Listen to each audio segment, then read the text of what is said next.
बच्चों, कैसे हो आप सब? अच्छे होंगे। आज हम पढ़ेंगे शब्द रचना। शब्द के विषय में पढ़ेंगे। पिछली कक्षाओं में आपने वर्ण को जाना। वर्ण क्या होता है? भाषा की सबसे छोटी इकाई को वर्ण कहते हैं। वर्णों से ही शब्द बनता है। वर्णों के मेल से शब्द बनता है। तो शब्द के विषय में हम ये पंक्तियां पढ़ेंगे। आओ मिलकर शब्द बनाएं, अपनी भाषा का ज्ञान बढ़ाएं। अपनी भाषा का ज्ञान बढ़ाएं। तो हम शब्द को देखते हैं। शब्द की परिभाषा।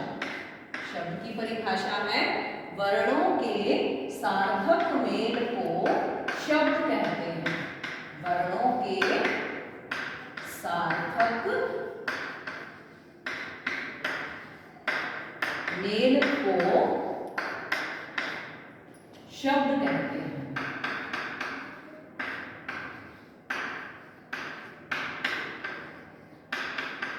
वर्णों के बारे में तो आप जान चुके हो।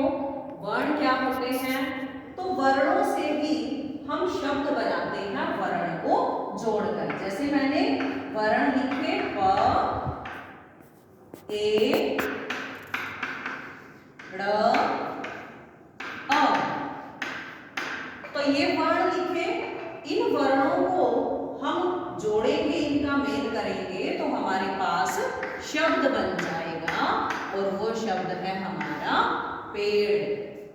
पेड़ शब्द सुनते ही हमारे मन में एक पेड़ की आकृति आ जाती है। तो जिन शब्दों का अर्थ होता है, वर्णों के जिस मेल का अर्थ होता है, उसे ही हम शब्द कहेंगे। सार्थक, सार्थक का अर्थ क्या है? जिसका सही अर्थ निकलता है। जिसका अर्थ निकलता है वही शब्द होता है।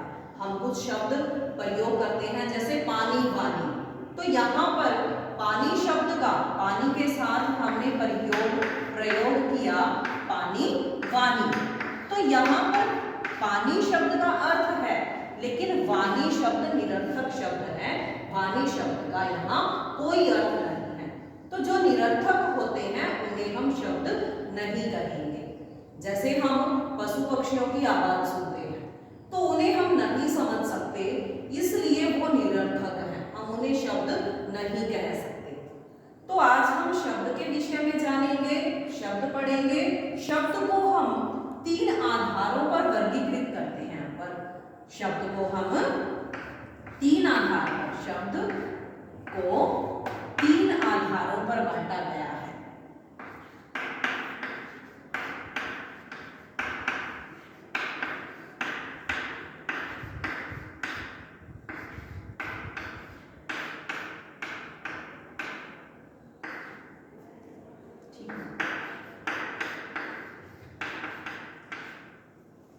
शब्द को 3 आधारों पर बांटा गया है।